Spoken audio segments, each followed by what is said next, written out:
दोस्तों, आज मैं आपको गरीब बूढ़ी माँ की कहानी सुना रही हूँ। राजेश डाइनिंग टेबल पर आते ही अपनी पत्नी सुनीता से कहते हैं, अरे सुनीता, रात में डिनर की तैयारी अच्छे से करना। आज मेरे बॉस आ रहे हैं और वो खुश हुए तो प्रमोशन के साथ साथ 4-5 दिन के लिए बाहर घूमने को भी मिल जाएगा। उनकी पत्नी का विशेष ख्याल रखना। सुनीता, अरे वो तो सब मैं कर लूँगी, पर माँ को कहाँ रखेंगे? अगर वो हमारे मेहमानों के पास खांसते हुए आ गई तो हमारी इंसल्ट हो जाएगी। माँ को जल्दी से खाना खिला देना और सुला देना। राजेश यह कहकर दफ्तर चले गए और सुनीता पूरे घर की साफ सफाई में लग गई।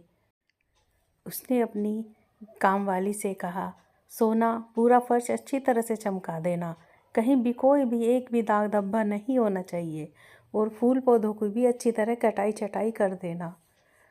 मैडम, माँ जी को नहला दूँ क्या आज? सबसे पहले माँ को ही नहला दे और धूप में बिठा दे।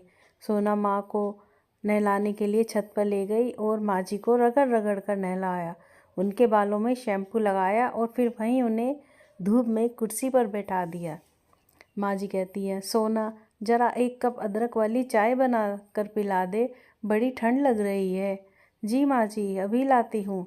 सोना नीचे जब गई तो वहीं के कामों में उलझ गई और उसको याद ही नहीं रहा कि माँ ने उससे चाय मांगी थी।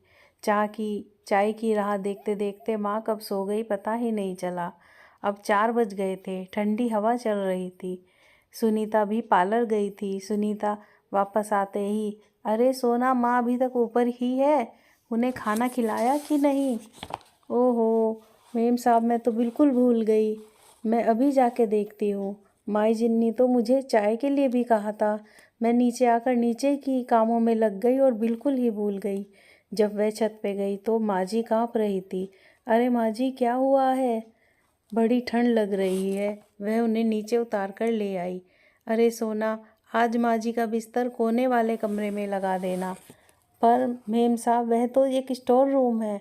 अरे आज रात की ही तो बात है, कल फिर से ऊपर लगा देंगे। सोना ने माँ जी को स्टोर रूम में बिस्तर लगाकर वहीं पर खाना दे दिया। माँ जी, आज देर हो गई है, आप खाना खा लो। आज मेहमान आ रहे हैं घर में, मुझे बहुत सारी तैयारी करनी है। माँ सोना को एकटक ताक रही थी, पर इतना साहस नहीं कर पाई कि आज खाने में क्या क्या पकवान बनाए जा रहे हैं कि वो पूछ ले। सुनीता ने अपने पति से यह सुन रखा था कि उसके बॉस व उनकी पत्नी बहुत मॉडर्न है, तो उसे भी ब्यूटी पार्लर जाकर तैयार होना पड़ा था। घर लौटते ही उसने पूछा, सारा खाना बनकर तैयार हो गया ना? और सारी कटलेरी भी अच्छी तरह से सजा देना। मेम साहब, आप तो ऐसे टेंशन ले रही हैं जैसे पहली बार मेहमान आ रहे हों। हाँ सोना, इनके बॉस तो पहली बार ही आ रहे हैं, वैसे तो इनके कलीग व रिश्तेदार ही आते हैं। अच्छा जल्दी कर और सलाद भी काट कर फ्रिज में रख दे, बस उस समय पूरियाँ तल देना। 6 बज गए हैं, 8 बजे तक वो लोग आ जाएंगे। जी मेम साहब, मैं सब कर लूँगी, आप कुछ और देख लीजिए। 6 बजे राजेश भी घर आ गया। सुनीता को देखते रह गया। लहरिया पीली साड़ी में वो बहुत सुंदर लग रही थी। सारा दिन अपनी ही तैयारी में लगी होंगी। खाना बनाया कि नहीं? जी सब तैयार है। माँ जी कहाँ हैं? नीचे वाले स्टोर रूम में है। और वह पहले अपनी माँ से मिलने पहुँचा। माँ कहती है, भैया हमें तो गाँव ही भेज दो, हमसे यहाँ नहीं रहा जाएगा। क्यों माँ, यहाँ क्या परेशानी है आपको? बेटा, तुम्हारे घर की साज सजावट में मैं फिट नहीं बैठती। यह सब आपको भी अभी कहना है? अगर आपको जाना है तो कल भेज देंगे। और राजेश मन ही मन सोचता है, लगता है माँ ने हमारी सुबह की बातें सुन ली हैं। अरे माँ, कैसी बात कर रही है आप? क्यों नहीं फिट बैठ रही हो? सब बच्चे अपने माँ बाप को अपने साथ ही तो रखते हैं। तुम आराम से बैठो, आराम से रहो, अब तुम्हें यहाँ कोई परेशानी नहीं होगी। राजेश ने इस मामले को यहीं ख़त्म कर दिया क्योंकि थोड़ी देर में मेहमान आने वाले थे। 4 साल पहले जब बाबूजी नहीं रहे तो हम माँ को गांव से यहाँ ले आए थे। बड़े भाई साहब के कहने पर गांव की ज़मीन व घर तो कब का बिक गया था। भाई ने तो अपना हिस्सा लेकर माँ की तरफ पलटकर भी नहीं देखा कि वह कैसी है और कहाँ है।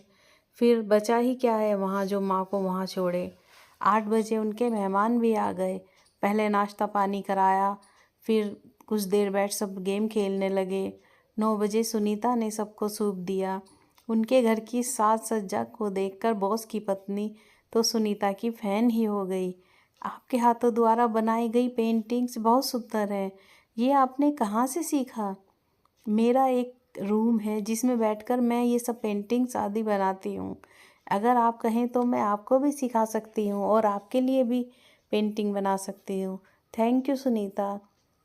माँ भी मन ही मन खुश हो रही थी कि आज अच्छा अच्छा खाने को मिलेगा। पूरी मिलेंगी तो मैं आलू मटर की सब्ज़ी से खाऊंगी, और छोले मिलेंगे तो मैं चावल से खाऊंगी, और सबसे बाद में खीर खाऊंगी। माँ यह मन ही मन सोचकर खुश हो रही थी। फिर सब खाना खाने लगे।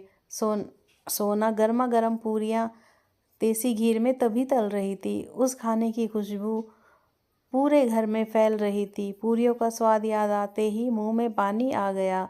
अब 11 बज गए थे। माँ भी खाने का इंतज़ार कर रही थी। माँ भूखी बैठी थी, सोच रही थी कम से कम 2 पूरी ही दे देती तो मैं अपनी दवा खा लेती और सो जाती। लगता है ये लोग मुझे खाना देना भूल गए हैं। खाना खाने के बाद अब वो लोग जाने लगे थे।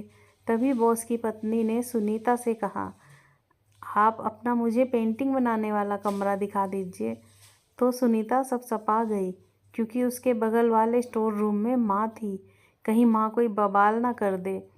उसने वहाँ से चली गई यह कहकर कि मैं अभी आती हूँ। तो माँ ने कहा, अरे खाना लाने में बड़ी देर कर दी बहू, मुझे तो लगा था कि आज मैं भूखी ही रहूँगी।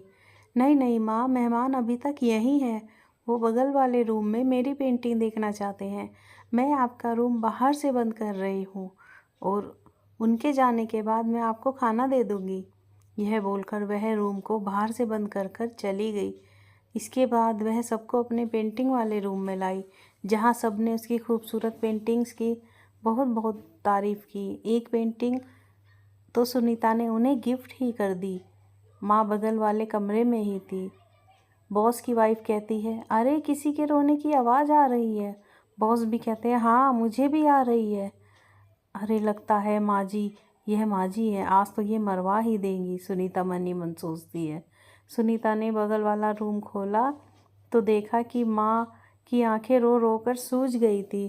क्यों रो रही हो माँ? उसके पीछे पीछे मेहमान भी आ गए थे। जोरों से भूख लगी है, भूख के कारण नींद भी नहीं आ रही है। अरे ये कौन है? क्या ये आपकी काम वाली है? बॉस की वाइफ ने कहा। सुनीता बोली, हाँ आजकल बीमार हो रही हैं। माफ़ करना सुनीता, उसके पति बोले, मुझे तुम पर भरोसा करना नहीं चाहिए था। तुम पर भरोसा करके मैंने बहुत बड़ी गलती कर दी है।